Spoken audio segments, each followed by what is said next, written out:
नमस्कार। आप देख रहे हैं लाइव हिंदुस्तान चर्चा। मैं अजय शुक्ल इस चर्चा में आप सभी का स्वागत करता हूं। आज की हमारी चर्चा का विषय है, क्या हरियाणा की भाजपा ने जीत का एक नया प्लान बना लिया है। 2024 का में वहां पर लोकसभा और विधानसभा दोनों का चुनाव, और इस चुनाव में किस तरीके से क्या रणनीति रहे, इसको लेके भारतीय जनता पार्टी ने एक जीत का फार्मूला बनाया, एक तरीका बनाया है। और इसको लेके हरियाणा के जो प्रभारी हैं विप्लव देव, जो पहले मुख्यमंत्री भी रहे हैं, वो जिस तरीके से उन्होंने पूरी प्लानिंग की है, उन्हें सत्ता का भी ज्ञान है, उन्हें संगठन का भी ज्ञान है। तो संगठन और सत्ता दोनों मिल करके किस तरीके से इस जीत के फार्मूले को तय करेंगे, इसी को लेकर हमारी चर्चा का विषय है। और इसमें चर्चा में हमसे बात करने के लिए जो लोग मौजूद हैं उनसे आपका तारुफ कराता हूं। हमारे साथ में कांग्रेस पार्टी की तरफ से वेद प्रकाश विद्रोही जी हैं, हमारे साथ में भारतीय जनता पार्टी की तरफ से प्रोफेसर विधु रावल हैं, हमारे साथ में टीपू पौड़िया साहब हैं जेजेपी से। तो मैं शुरुआत जो है सबसे पहले, चूंकि भाजपा से ही जुड़ा हुआ है मसला, तो मैं प्रोफेसर विधु रावल से ही करूंगा। आपने एक फार्मूला तैयार कर लिया कि किस तरीके से 2024 के सारे चुनाव जीतने हैं। तो क्या जो आपके फार्मूले हैं वो फार्मूले जनता को प्रलोभित करेंगे, उसको लेके आएंगे अपने साथ, या फिर जनता में जो मुद्दे उठा रही है विपक्ष, उससे आप किस तरीके से निपटेंगे? जी विदु जी। अजय जी, भारतीय जनता पार्टी की सरकारें जनता की सरकारें हैं। मैं बार बार इस बात को रेखांकित करता हूं कि हमारी सरकारों का जो कार्यशैली है वो जनता के लिए किस प्रकार से बेहतर सुगम स्थितियां बने, किस प्रकार से जनता के चेहरे पर मुस्कान आए, आम व्यक्ति के चेहरे पर मुस्कान आए, आम आदमी के पास जो है वो अंत्योदय, अंतिम व्यक्ति जो है, पंक्ति में खड़े अंतिम व्यक्ति का उदय होगा तो पूरी पंक्ति का उदय होगा, पूरे समाज का उदय होगा। उस निमित्त हमारी हर सरकार की योजनाएं रहती हैं। और जब हम संगठन की बात करते हैं तो भारतीय जनता पार्टी कार्यकर्ता आधारित पार्टी है, साथ साथ संगठन और अनुशासन से चलने वाली संगठन है। हर विषय हमने चैंपियन किया है। हम बहुत विषम परिस्थितियों से निकल कर आए हैं। एक ऐसी परिस्थिति थी कि आजादी का सारा श्रेय एक संगठन ने, एक पार्टी ने लूट लिया था और प्रयास किया कि अलग अलग तरीके से अपने विरोधियों को, अपने विपक्षियों को कहीं प्रकार से डिस्क्रेडिट करने का भी। और उस समय क्योंकि प्रचार के सब संसाधन इन लोगों के पास थे, इन्होंने बहुत देर तक भ्रम भी फैला के रखा और हमारे पास संसाधन हर प्रकार से कमजोर थे। हमने उसके बाद भी अपनी संगठन पद्धति के आधार पर बहुत सुनियोजित तरीके से जनता के बीच में जाकर अपने चरित्र को दिखाकर, अपने अपने विचार को दिखाकर, अपने विचार का किस प्रकार से जहां जहां हमें अवसर मिला उसका क्रियान्वयन करके, उसकी इम्प्लीमेंटेशन करके खुद को प्रूव किया है। हम किसी प्रकार से कोई श्रेय लूट कर आकर राज करने, सत्ता लेने वाले नहीं है। हमें अंग्रेज नहीं छोड़ गए थे कि अब आकर हम चले गए, अब तुम राज कर लो। इस प्रकार की स्थिति नहीं थी। हमने तो अपनी विश्वसनीयता बनाई, अपने को स्थापित किया। इसी तर्ज पर जब आप बात करते हैं कि क्या जनता विश्वास करेगी, जनता ही तो विश्वास कर रही है और बारंबार विश्वास कर रही है। अजय जी, किस प्रकार से चुनाव दर चुनाव, हर चुनाव, विशेष रूप से हरियाणा की बात करता हूँ, हर चुनाव में छोटा हो या बड़ा हो, पिछली बार से अधिक वोट आना। मैं आंकड़े देख रहा था बहुत सारे, हर चुनाव में हमारा वोट प्रतिशत भी बढ़ा है और नंबर ऑफ वोट्स भी बढ़ी है। कोई एक चुनाव छोटे से छोटा भी ऐसा नहीं मिलता हरियाणा में जहां पर पिछली बार इस स्थान पर हमें वोट कम मिला हो। किसी पोलिंग बूथ पर हो तो मुझे नहीं पता, एक विधानसभा की इकाई को मान लें या एक वार्ड की इकाई को मान लें, हमें हर जगह पर वोट बढ़ रहा है। बढ़ क्यों रहा है? क्योंकि हमारे काम में प्रमाणिकता है। फिर संगठन आधारित पार्टी होने और अनुशासित पार्टी होने का मतलब हमारा डिवाइडेड हाउस नहीं है। हम एक दिशा में चलते हैं। बैठक के अंदर सब अपना अपना बात रखते हैं, लेकिन बैठक में जो तय हो जाता है उसको सब हम जो है अक्षरशः पालन करने वाला संगठन है। इसी नाते से एक बहुत संगठित तौर पर एक बहुत सुंदर संगठन का हमने एक रचना करके दिखाई और दुनिया भर में एक शोध का विषय है किस प्रकार भारतीय जनता पार्टी, करोड़ों करोड़ों कार्यकर्ताओं की पार्टी कितने सुचारू रूप से चलती है, बिना झगड़े के चलती है, चेहरे पर मुस्कान लेकर चलती है, हृदय में भारत माता की जय और भारत माता की विजय के उद्घोष लेकर चलती है। ये अपने आप में दुनिया के लिए एक अलग जो है शोध का विषय बन गया। हमारे सामने जो चुनौतियां हैं वो चुनौतियां किस प्रकार की हैं?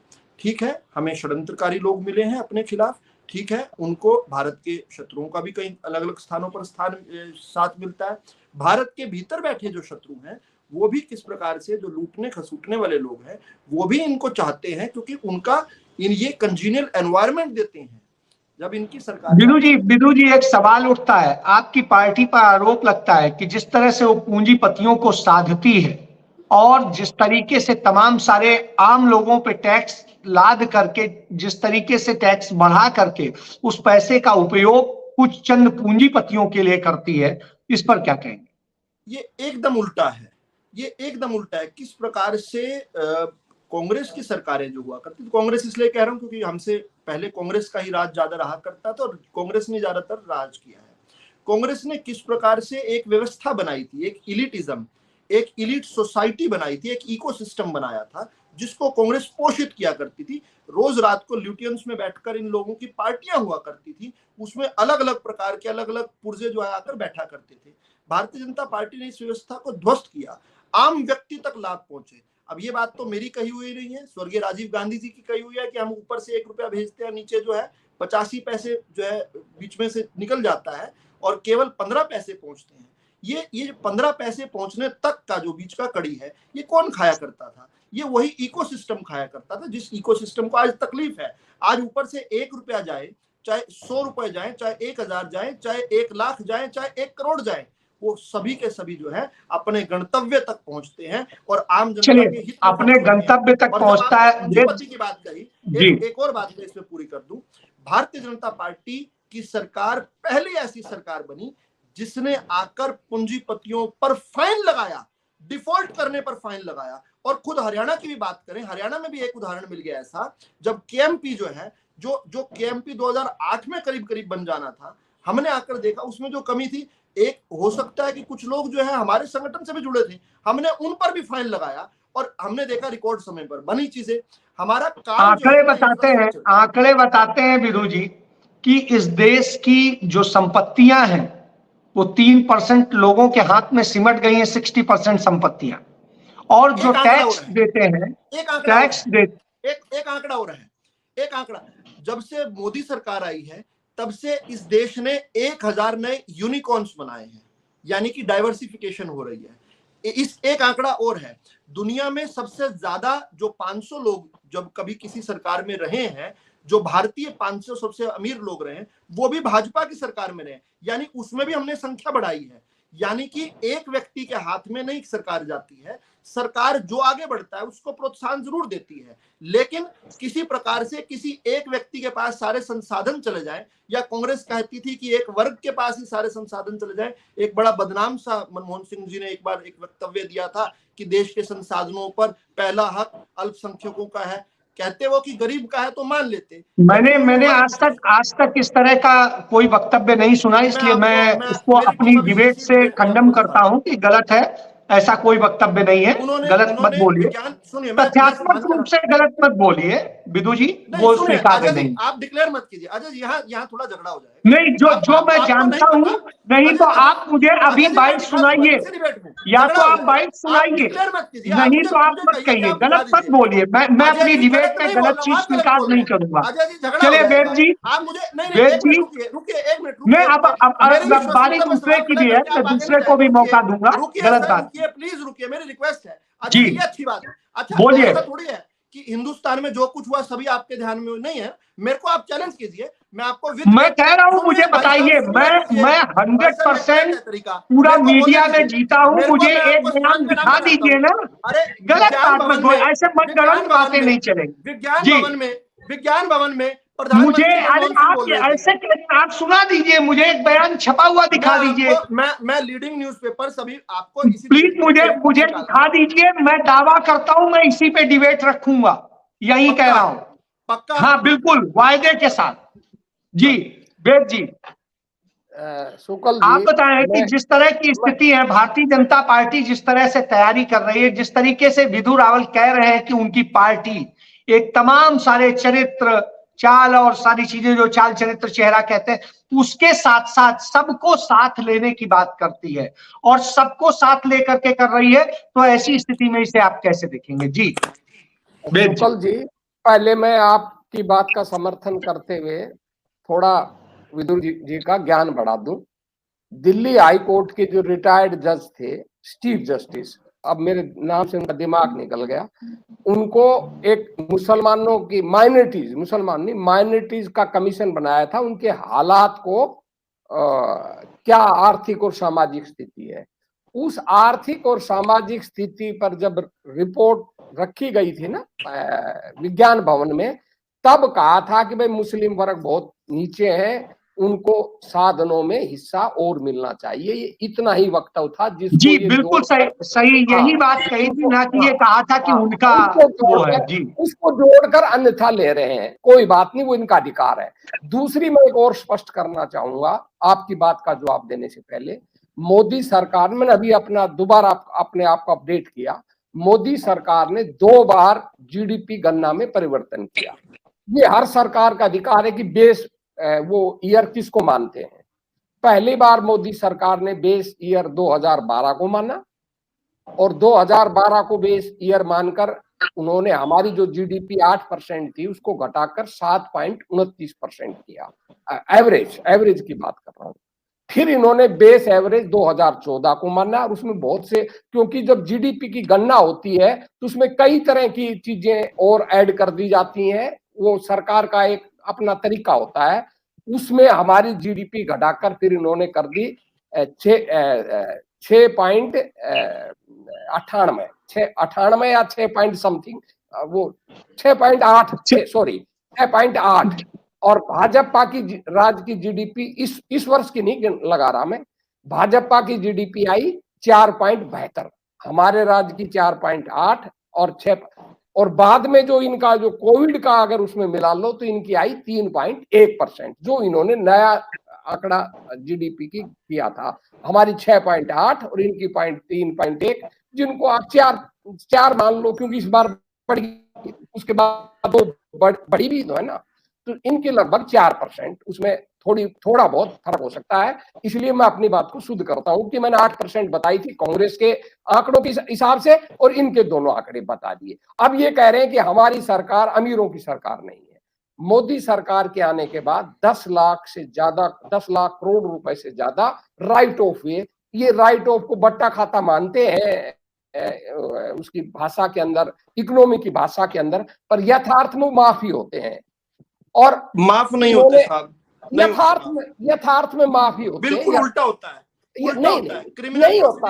आप विदु जी बोल रहे हैं, आप उससे खंडन कीजिएगा, आप खंडन कीजिएगा, लेकिन अभी बोल रहे हैं आपका नंबर आए जब बोल देना, आपका नंबर आए जब 3 लिंक, आप विदु जी आप बोलिए अपनी बात बोलिए, आपके पास आपका नंबर आए जब बोल देना भैया, मैं इंतजार कर रहा हूँ। वेद प्रकाश जी एक सेकंड सिर्फ आपसे अनुमति सहित ले रहा हूँ। अभी वेद प्रकाश जी ने खुद को करेक्ट कर लिया इसी डिबेट में, अच्छा किया।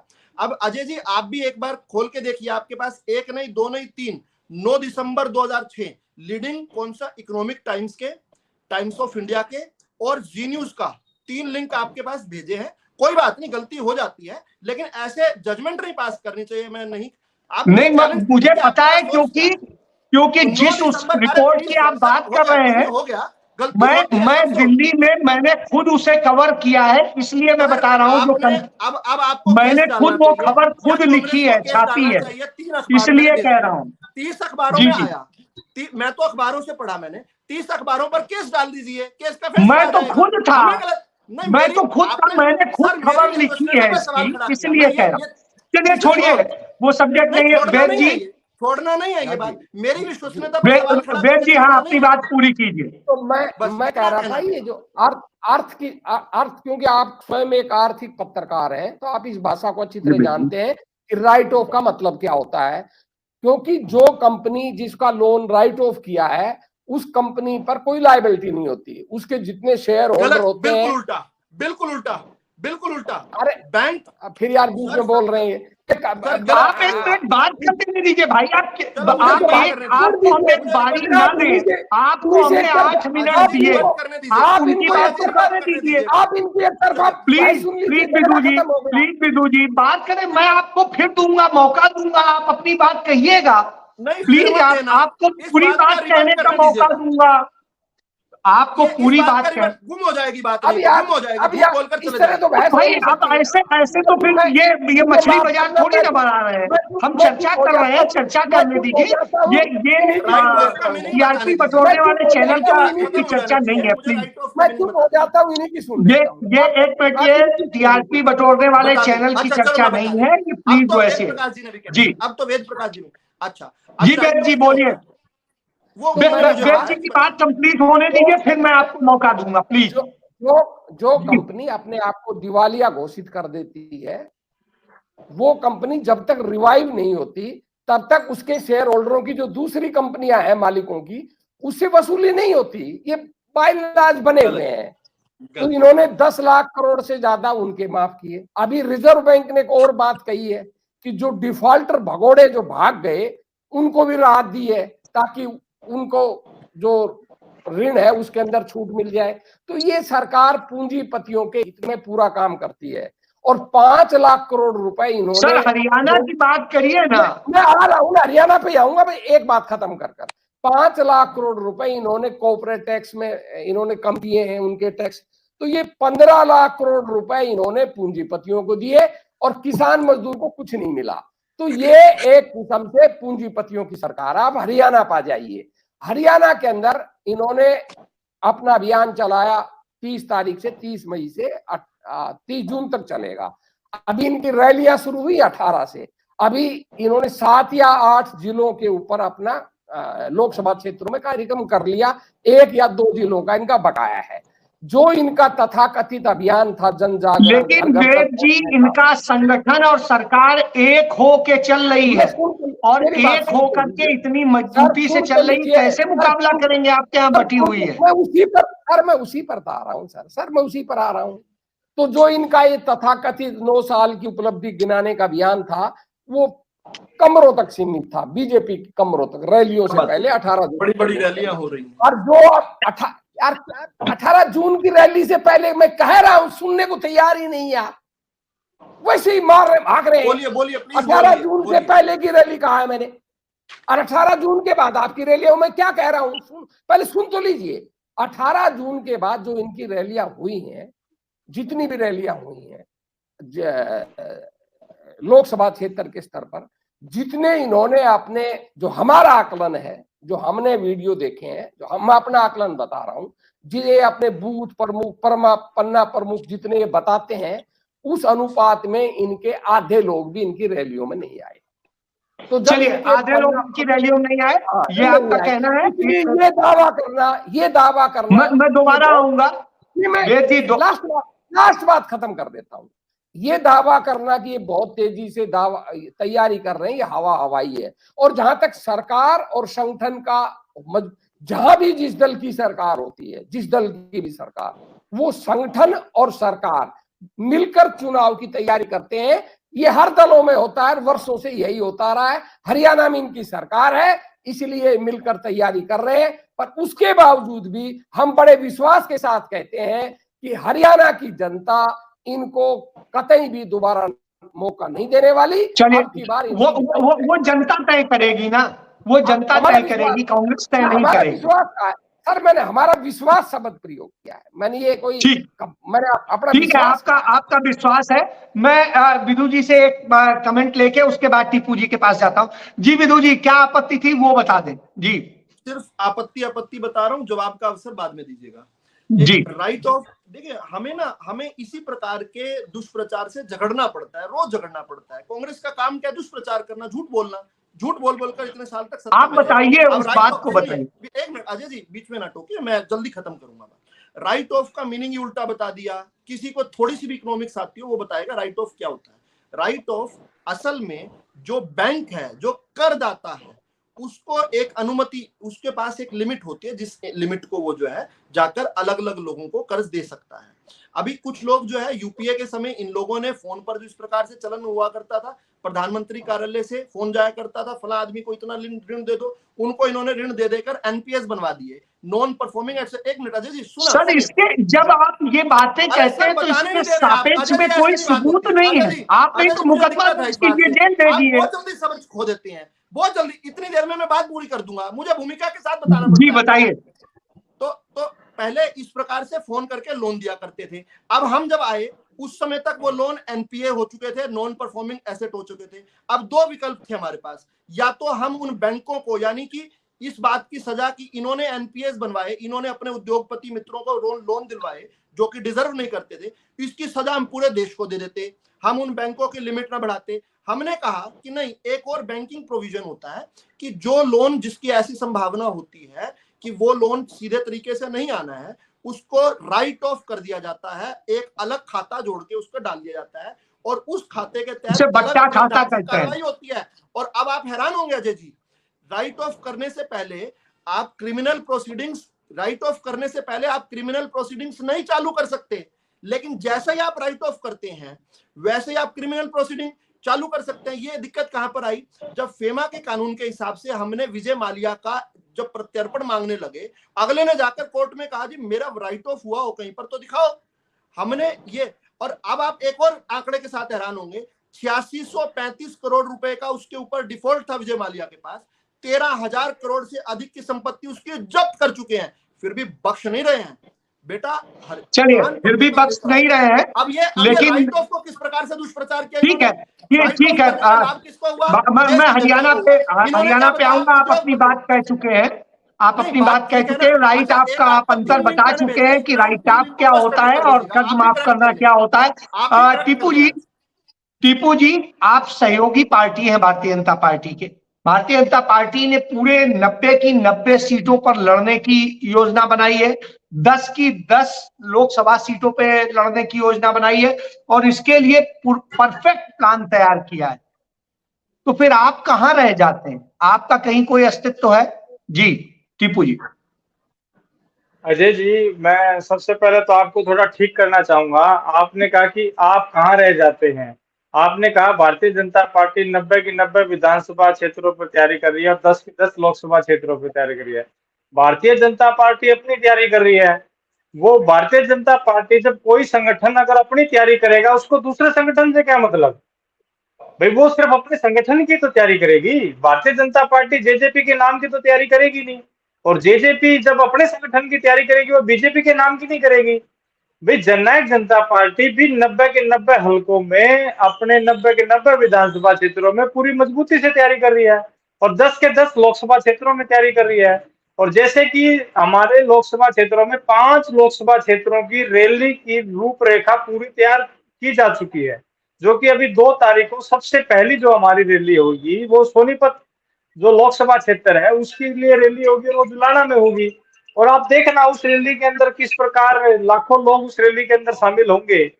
और इसी प्रकार अगर मैं संगठन की बात करूं, जिस प्रकार आपने संगठन पर चर्चा की है विद्रोही जी से, संगठन के बारे में आपको मैं ये बताना चाहता हूं, जननायक जनता पार्टी मात्र 10 महीने के अंदर अपने संगठन के दम पर ही सरकार में आज सहयोगी दल के रूप में काम कर रही है और अपने संगठन के दम पर ही आज प्रदेश में उप मुख्यमंत्री दुष्यंत चौटाला जी आज काम कर रहे हैं।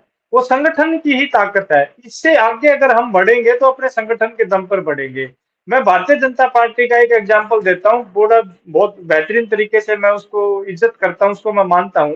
भाई कोई समय था भारतीय जनता पार्टी के पास सिर्फ 2 सांसद थे, तो संगठन के दम पर तो आज भारतीय जनता पार्टी देश की सबसे बड़ी पार्टी बनी। समय लगा, भारतीय जनता पार्टी अगर आज देश की सबसे बड़ी पार्टी बनी उसको समय लगा। वो कोई एक दिन में, 2 साल में, 4 साल में, 10 साल में नहीं बनी, उसको समय लगा। आज अगर जननायक जनता पार्टी के पास 10 विधायक हैं, आज अगर हम लोकसभा क्षेत्र की तैयारी कर रहे हैं, आज अगर हमारा लोकसभा में कोई सांसद नहीं है, लेकिन ऐसा नहीं है कि हमारा कल नहीं होगा।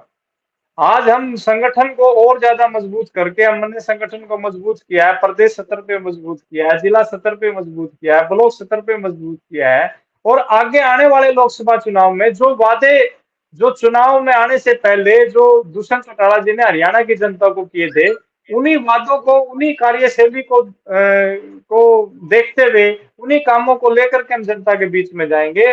और लोकसभा की भी वोट हम दुष्यंत चौटाला जी ने जो बतौर उप मुख्यमंत्री जो काम किए हैं, उन्हीं कामों के दम पर हम लोगों से वोट मांगेंगे, क्योंकि सांसद तो हमारा कोई है नहीं।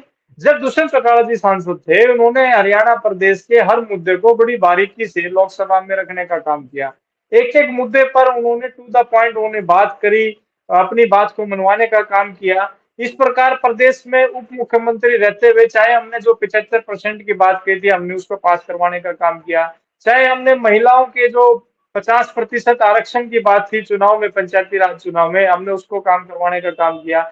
जिस प्रकार गठबंधन की सरकार ने काम किया, इससे पहले गांव देहात के व्यक्ति को एक राशन कार्ड बनवाने के लिए कितने चक्कर काटने पड़ते थे।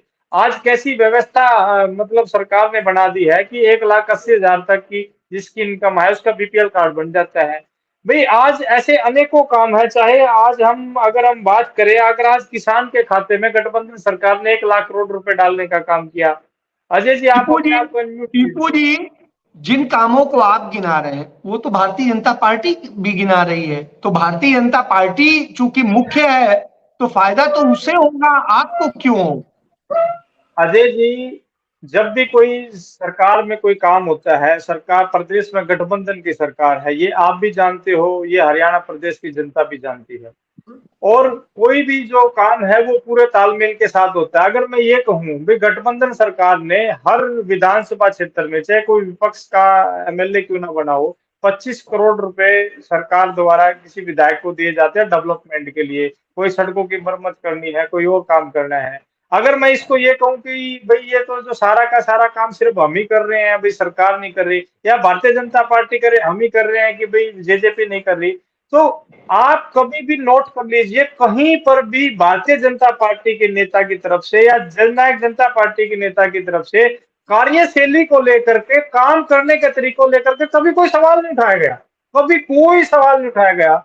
चाहे हरियाणा प्रदेश के आप प्रभारी का बयान ले लीजिए, मुख्यमंत्री का ले लीजिए, भाई सब अपनी अपनी तरीके से सब अपना काम कर रहे हैं और मजबूती के साथ काम कर रहे हैं। अभी थोड़े ही दिन पहले, 2-3 दिन पहले पानीपत जिले के अंदर एक रैली की गई थी भारतीय जनता पार्टी की तरफ से, जिसमें बतौर जो मुख्य अतिथि के तरफ से जो अनुराग ठाकुर जी वहां पर पहुंचे थे।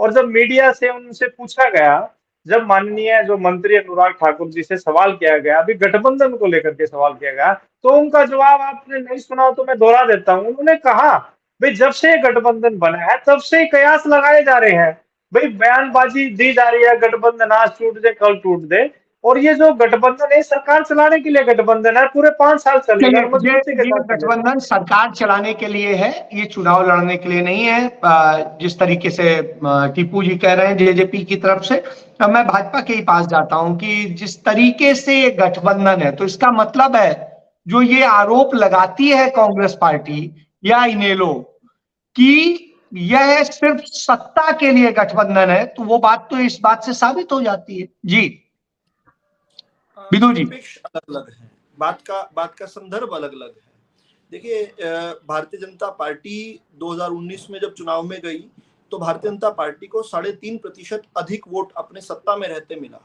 हरियाणा के इतिहास में ऐसा कभी नहीं हुआ था कि कोई भी सत्ता दल को अपने पहले वोट से अधिक वोट मिला हो। हम तो 3.5% अधिक वोट ले आए। इंडियन नेशनल लोकदल को तो कुल ही 3.5% वोट नहीं मिला, हम तो इतनी बढ़ोतरी कर लाए।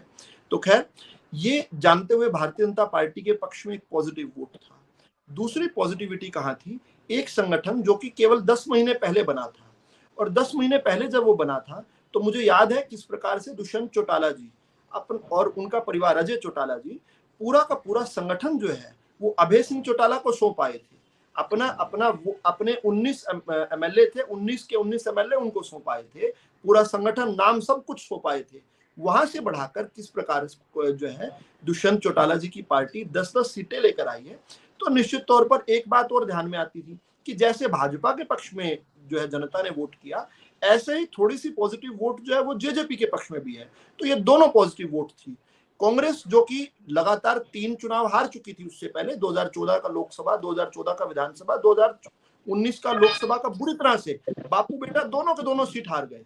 इसके बावजूद भी और बड़े बड़े नेता सभी हार गए, इसके बावजूद भी आकर उसके बाद भी उनको हराया गया 2019 के चुनाव में। तो स्पष्ट तौर पर कांग्रेस को तो पसंद ही नहीं कर रही थी जनता। तो दो जो सबसे ज्यादा पसंद करने वाले दल थे, क्योंकि सत्ता की आवश्यकता भी थी, हालांकि हमारे पास निर्दलीय साथी हमारे जुड़ गए थे, उनके साथ सरकार बन रही थी, लेकिन हमने कहा कि क्यों नहीं हरियाणा के लोगों को पूरा जनप्रतिनिधित्व मिले, और 2 पॉजिटिव दल जो हैं जिन्होंने पॉजिटिव एजेंडे के साथ आगे काम कर सकते हैं उन्होंने बैठकर सरकार के कामों का लेखा जोखा बनाया।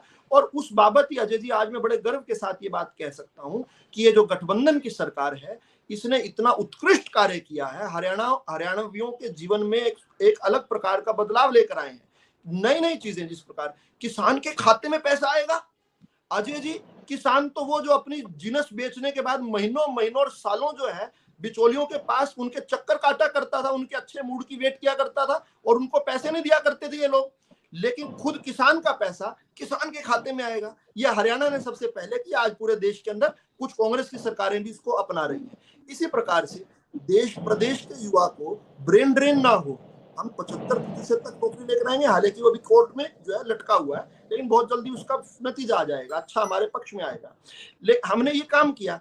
इसके अलावा किस प्रकार पूरे देश के अंदर सबसे ज्यादा अगर सामाजिक न्याय पेंशन मिलेगी तो हरियाणा की भाजपा जजपा सरकार में मिलेगी 2750।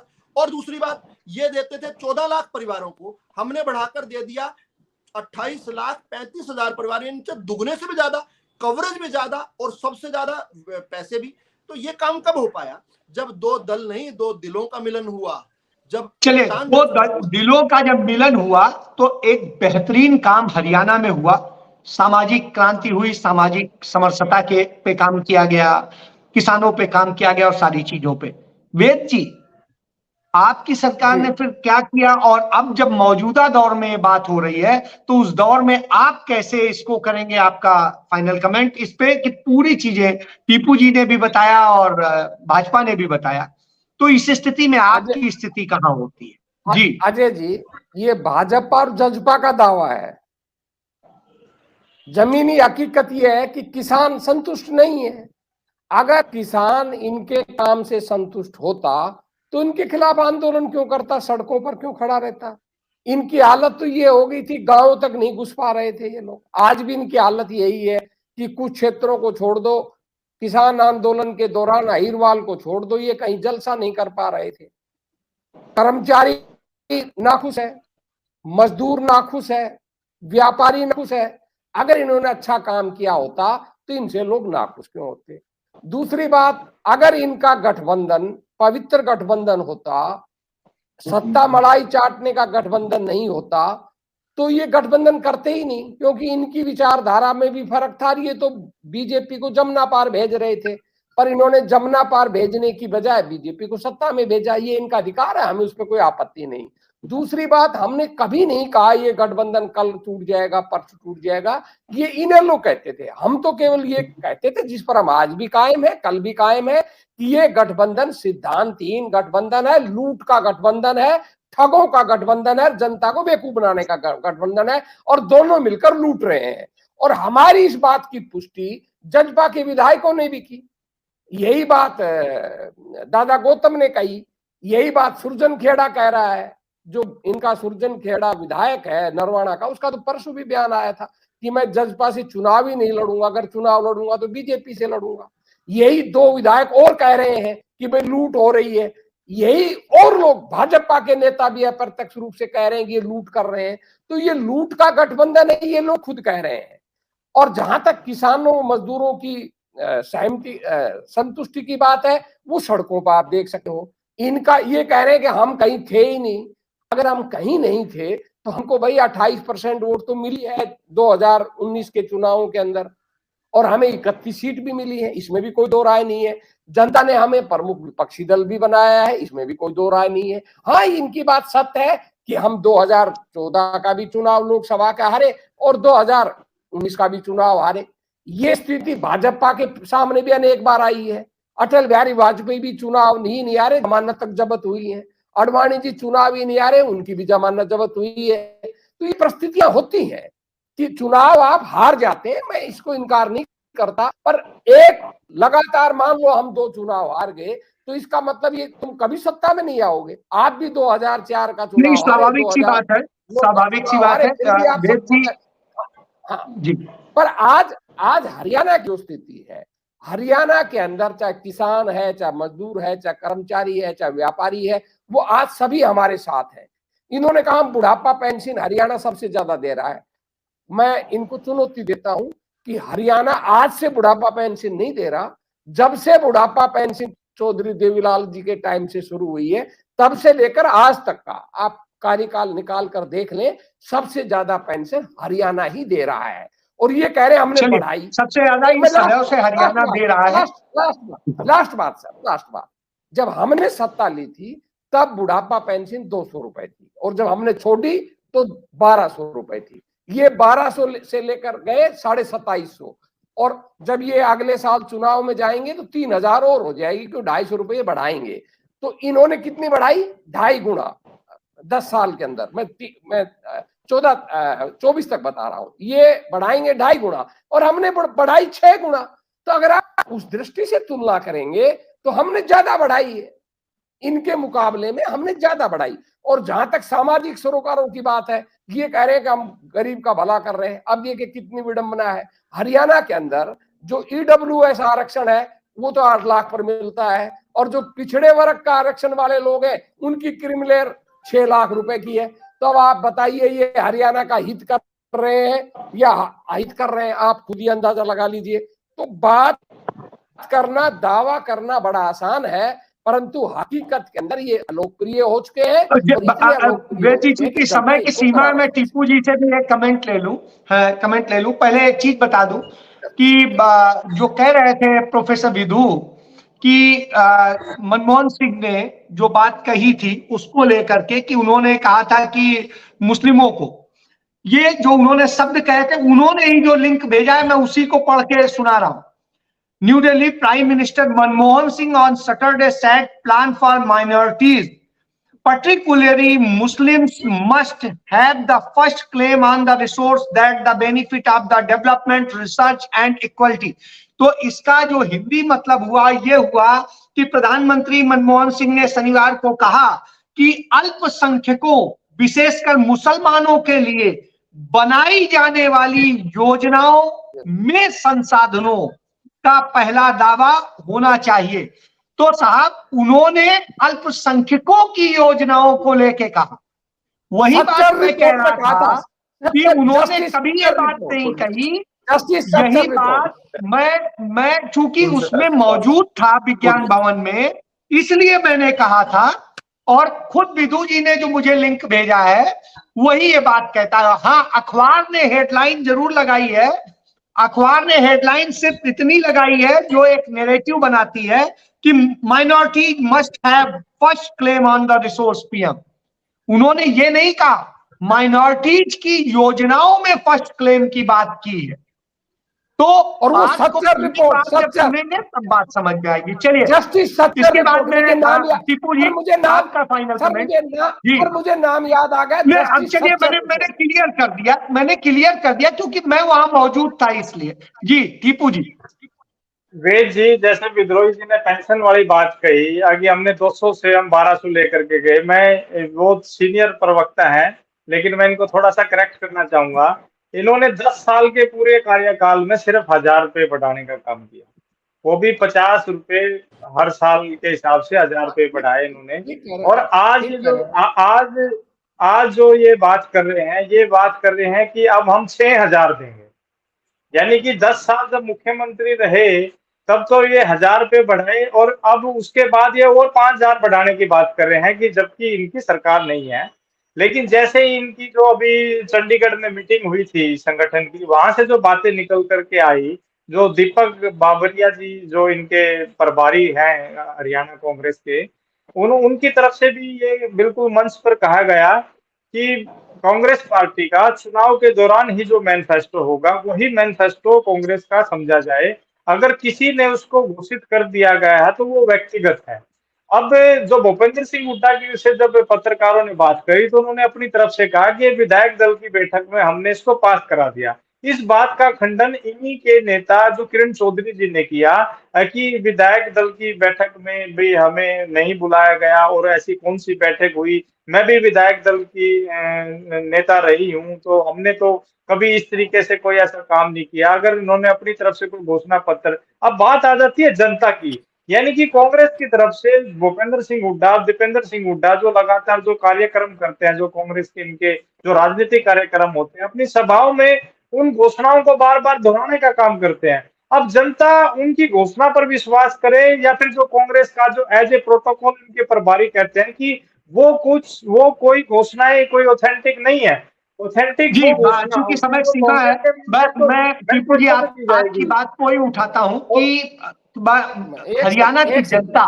भूपेंद्र सिंह, वेद जी प्लीज एक सेकंड, मैं सहमत हूं। घोषणा पत्र में जो घोषणा की जाती है वही मानी जाएगी, हम घोषणा पत्र में करेंगे। चलिए, वो घोषणा पत्र में वो कह रहे हैं करेंगे। हालांकि टीपू जी ने सवाल जायज उठाया है कि किस बात को माना जाए, जो वो कह रहे हैं या आएगा घोषणा पत्र, क्या आएगा अभी पता नहीं। जिस तरीके से भारतीय जनता पार्टी ने कहा कि उनकी तैयारियां हैं, उन्होंने जनता के हित में तमाम योजनाएं करके दी हैं, तो जिस तरह से सारी चीजें सामने आई हैं, उसके बाद में भारतीय जनता पार्टी ने एक बड़ी प्लानिंग कर ली है। क्योंकि भारतीय जनता पार्टी के पास पैसा है, संसाधन है, विज्ञापन के तमाम संसाधन है, उसके सहयोगी जेजेपी भी पूरा मजबूती के साथ में तमाम चीजें अपने संगठन और सारी चीजों को लेकर आ रही है।